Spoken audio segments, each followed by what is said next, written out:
More than 14 hours after 100,000 Americans were reported to have died from the novel coronavirus, President Donald Trump on Thursday acknowledged the death toll, calling it a very sad milestone. In a tweet Thursday morning, Trump said he extends his heartfelt sympathy and love for everything that these great people stood for and represent. This comes after the president for months downplayed the coronavirus, comparing it to the flu, and suggested throughout the month of April that the country wouldn't reach 100,000 deaths. At the same time, in what critics say is a part of an effort to distract from the bad news, and to highlight his claims that states moving to mail-in voting amid the pandemic will lead to fraud, Trump signed an executive order Thursday on social media that could make it easier for companies like Twitter, Facebook and Google to be held liable and face lawsuits for the content posted on their platforms, after Twitter fact-checked 2 of the president's tweets on mail-in ballots.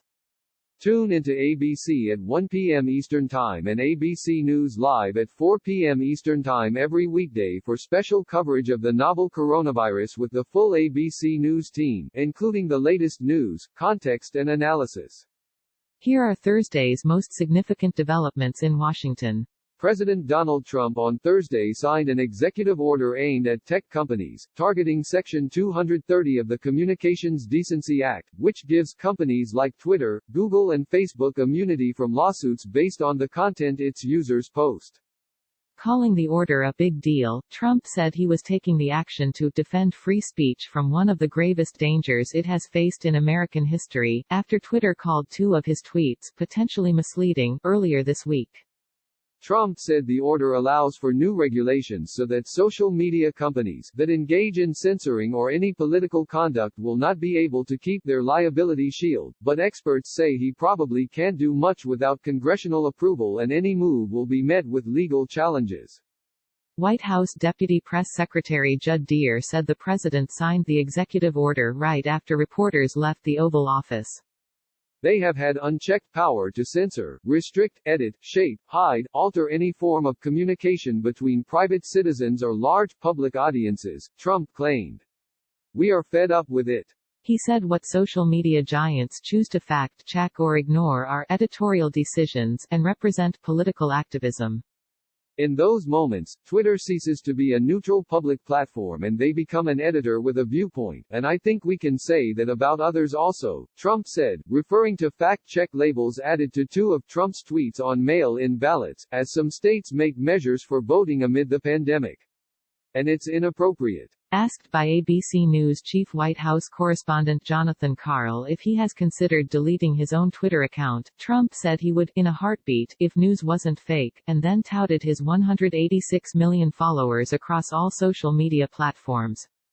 Attorney General Bill Barr, appearing in the Oval Office with Trump, said the order would not repeal Section 320, but would restore the right balance. ABC News' Ben Gittleson. House Speaker Nancy Pelosi in a news conference on Capitol Hill Thursday called the president's expected social media executive order silly and said it was distracting from the coronavirus pandemic. What the president is doing is silly. It's silly. But let's say this, it's a distraction. I opened this meeting talking about testing, Pelosi said. We're talking about Twitter, so let's get back to saving lives. She said earlier that social media companies generally try to hide under freedom of speech and charged Facebook CEO Mark Zuckerberg of pandering to the White House. Facebook, all of them, they're all about making money. Their business model is to make money, at the expense of the truths and the facts that they know, and they defend that, she said. Is there no honor among thieves, she added. They've all exploited the truth. While she said she liked that Twitter fact-checked the president's tweets about mail-in ballots, she suggested more of his tweets should come with disclaimers. Pelosi opened the news conference by calling the 100,000 death toll reached in the U.S. on Wednesday a scar on our nation. There has to be a stop to this, Pelosi said, before adding, testing is the answer. Testing to open up our economy, testing to open up our schools, testing to heal. But in order to heal, we have to know the gravity of the problem, Pelosi said. I'm here today to just say to you, 100,000 how many more of those could have been saved.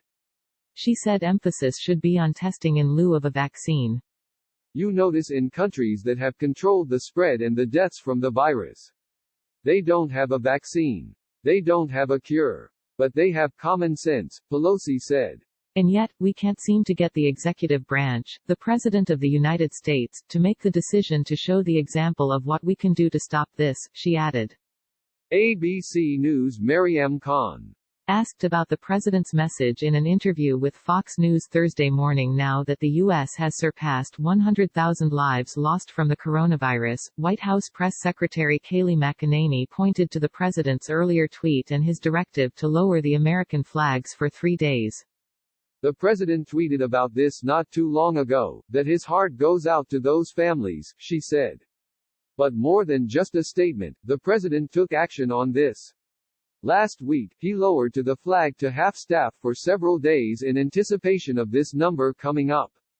The president last Thursday ordered flags to be lowered for 3 days, from Friday to Sunday, for coronavirus victims, and to remain at half-staff on Monday for Memorial Day. Because of this president, we stayed far below that 2.2 million estimate that was initially out there, she added, echoing President Trump in pointing to a model which predicted more death had no measures been put into place. The extraordinary effort of the administration, the work of the American people helped to keep this from being much worse than it could have been, she added. ABC News' Ben Gittleson. Trump expected to sign executive order against social media companies. President Donald Trump has tweeted it will be a big day for social media and fairness as he's expected to sign an executive order that could expose social media platforms to more regulations and lawsuits, following his tweets alleging widespread fraud will result from states allowing mail-in voting amid the pandemic. The draft, obtained by ABC News, comes after Twitter earlier this week added fact checks to 2 of the president's tweets alleging mail-in ballots will produce fraud, calling the president's content potentially misleading. It asks that the scope of Section 230 in a law known as the Communications Decency Act, which provides broad immunity to websites that curate and moderate their own platforms, be clarified by curbing some liability protections. However, experts warn it could have a major impact on free speech on social media and predict it could land in the courts. ABC News' Catherine Falders.